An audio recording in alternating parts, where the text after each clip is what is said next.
Hello students, welcome to Google chemistry. आज हम लोग बात करेंगे एक बहुत ही ज़्यादा चर्चाओं में चल रहे वर्ड मॉडरेशन पॉलिसी की। स्टूडेंट्स बहुत सारे कमेंट कर रहे हैं सर मॉडरेशन पॉलिसी सीबीएसई लगाएगी कि नहीं। तो आज के वीडियो लेक्चर में हम सबसे पहले देखेंगे कि सीबीएसई के मार्किंग स्कीम कैसे रहने वाली है, यानी कि जो मार्क मिलेंगे वो ज़्यादा मिलेंगे या आपकी अपेक्षाओं से कम मिलेंगे, आपका रिजल्ट कब आने वाला है। और आज की वीडियो में हम सबसे important topic moderation policy in fact होती क्या है, पूरी तरह से ट्रुथ आज इसका बताएंगे और क्या सीबीएसई मॉडरेशन पॉलिसी अपनाएगी और सीबीएसई क्यों मना कर रही है मॉडरेशन पॉलिसी अपनाने के लिए और किस बेस पे स्टूडेंट्स डिमांड कर रहे हैं मॉडरेशन पॉलिसी लागू की जाए। तो आज के वीडियो में स्टूडेंट्स पूरी डिटेल, पूरा कंफ्यूजन आपका क्लियर होगा। वीडियो को लास्ट तक देखिएगा, सारे कंफ्यूजन आपके क्लियर होंगे। बात करें अगर स्टूडेंट्स आपके रिजल्ट की, तो आपके रिजल्ट के लिए सीबीएसई ने ऑफिशियली वेबसाइट पे डाल दिया है कि 15 जुलाई के पहले हाई स्कूल और इंटरमीडिएट की सारे रिजल्ट अनाउंसमेंट हो जाएगी। अब बात करें दूसरे क्वेश्चन की, सर ज़्यादा स्टूडेंट्स पास हैं या फेल हैं। तो स्टूडेंट्स आप बात करें, कुछ स्टूडेंट्स इसमें कंफ्यूज रहते हैं कि मॉडरेशन पॉलिसी और grace mark scheme. Students grace mark अलग चीज़ और मॉडरेशन अलग है। पहले हम बात कर रहे हैं ग्रेस मार्क की। अगर ग्रेस मार्क आपको मिल रहा है तो 100% ज़्यादा से ज़्यादा बच्चे पास होंगे, बहुत कम बच्चे फेल होंगे, वो भी वो स्टूडेंट्स फेल होंगे जो 2 या 3 या 4 नंबर पाए हैं। अगर आप जैसे मान लीजिए कि जो हमारा पासिंग मार्क है वो हमारा 23 है, अगर आप 18, 19, 20 मार्क पाए हैं, यानी कि 2 नंबर, 3 नंबर, 4 नंबर से फेल हो रहे हैं, तो टीचर्स की ये जिम्मेदारी बनती है कि आपको ग्रेस मार्क देके पास किया जाए। तो सीबीएसई ने इस बार रिजल्ट में ये थीम अपनाई है, यानी कि मैक्सिमम स्टूडेंट्स को पास करने का इरादा है। एक चीज़ अब बता दें कि मॉडरेशन पॉलिसी है क्या और क्यों नहीं लगाना चाहती। स्टूडेंट्स मॉडरेशन पॉलिसी 3 तरह से काम करती है। अभी हमारे 2018 में मॉडरेशन पॉलिसी लगाई गई थी। फिजिक्स का पेपर बहुत ही ज़्यादा टफ आ गया था। तो अब बात करें कि कैसे लगती है। स्टूडेंट्स मान लीजिए आपके पेपर के 4 सेट हैं, सेट 1, 2, 3, 4, और 1, 2 और 3 जो सेट है ये हमारा इजी है, और जो ये चौथा सेट है ये हमारा टफ बन गया। ध्यान दीजिएगा, ये जो हमारा चौथा सेट है ये बहुत ही ज़्यादा टफ बन गया। अब स्टूडेंट्स कोशिश तो ये रहती है कि सारे सेट इक्वल तरह से टफ बने, बट अगर मान लो किसी केस में टफ बन गया तो होता क्या है कि इस पेपर में, इन तीनों पेपर में स्टूडेंट्स जो पढ़ने में अच्छे हैं वो 90% मार्क गेन किए हैं, बट जो बहुत ज़्यादा मार्क, सबसे हाईएस्ट मार्क है इसमें 80% है, यानी कि इस पेपर का लेवल बहुत ही ज़्यादा टफ था। इसी की रीज़न से तो इसमें 90 मार्क नहीं मिले किसी को। तो सीबीएसई मॉडरेशन पॉलिसी को अपना के क्या करती थी, अभी तक ये 10% इंक्रीज कर देती थी, यानी कि इसके भी 90% हो जाते थे।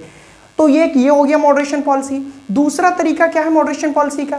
दूसरा तरीका ये है स्टूडेंट्स कि मान लीजिए किसी पेपर में कोई क्वेश्चंस गलत आ गया, तो उस पेपर में सभी स्टूडेंट्स को जिस सेट में वो क्वेश्चन गलत आया है उस नॉर्मलाइज मार्क मिलेंगे, यानी कि पूरे के पूरे मार्क दिए जाएंगे। तो मॉडरेशन पॉलिसी बहुत ही अच्छी थी। तीसरी कंडीशन क्या हो सकती है, अगर पूरे इंडिया में कोई एक सब्जेक्ट का पेपर टफ आ जाए, यानी कि जैसे 5 सब्जेक्ट हमारे इंटरमीडिएट में, मान लीजिए केमिस्ट्री, बायोलॉजी, हिंदी, इंग्लिश, सब में अच्छे मार्क हैं आपके 90%, और फिजिक्स में सबके 70 के आसपास ही रह जा रहे हैं, 70% के, यानी कुछ तो रीज़न है, इसका मतलब पेपर टफ है। तो पूरे भारत में ये मॉडरेशन पॉलिसी अपनाई जाएगी और सबको मार्क इंक्रीज करके दिए जाते हैं।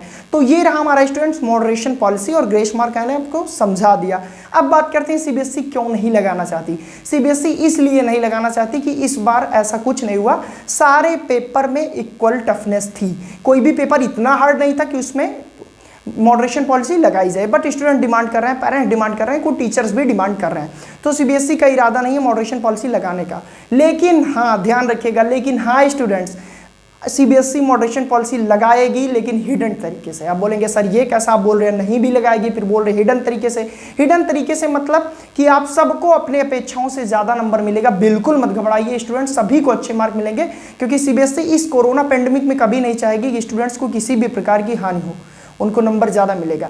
जो 80% मार्क करके आए हैं 100% उनको 85 नंबर मिलेगा। स्टूडेंट बिल्कुल मत घबराइए, जो सोच रहे हैं मैं बॉर्डर में हूँ उनको पास किया जाएगा। मैंने बताया ना ग्रेस मार्क सिस्टम भी है, बट अगर कहा जाए डायरेक्टली खुला तो मॉडरेशन पॉलिसी नहीं अपनाने के विचार में सीबीएसई है, और इसके लिए बहुत ज़्यादा बहस चल रही है। इसीलिए ये टॉपिक बहुत ज़्यादा चर्चा में, यूट्यूब पे बहुत सारे वीडियोज़ हैं कि मॉडरेशन पॉलिसी लगाएगी।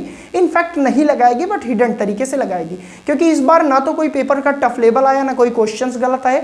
तो ये सारे जब रूल हैं जो मॉडरेशन के वही नहीं फॉलो हो रहे हैं, तो सीबीएसई किस बेस पे लगा दे, इसीलिए सीबीएसई नहीं लगाना चाहती। लेकिन हाँ, एक चीज उठ रहा है क्वेश्चन कि जिनके 2 पेपर हुए थे उनका क्या होगा सर, जिनके 3 पेपर हुए थे उनको किस बेस पे नंबर मिलेंगे। तो स्टूडेंट्स बहुत ही बड़ी खुशखबरी आप लोगों के लिए कि जिन स्टूडेंट्स के 4 पेपर हुए हैं उनमें जो मान लीजिए आपके 4 पेपर हुए हैं तो जो 3 आपके बेस्ट पेपर हैं उसके नंबर के बेसिस पे आपको जो 2 पेपर बचे हैं उसमें नंबर मिलेंगे। यानी कि बिल्कुल मत गड़ाइए, जिनके 2 पेपर हुए हैं इनके टॉप 1 जो है सबसे अच्छे मार्क जिसमें है उस बेसिस पे आगे पेपर में नंबर मिलेंगे, और जिनके 3 हुए थे उनके टॉप 2 देखे जाएंगे मार्किंग स्कीम में।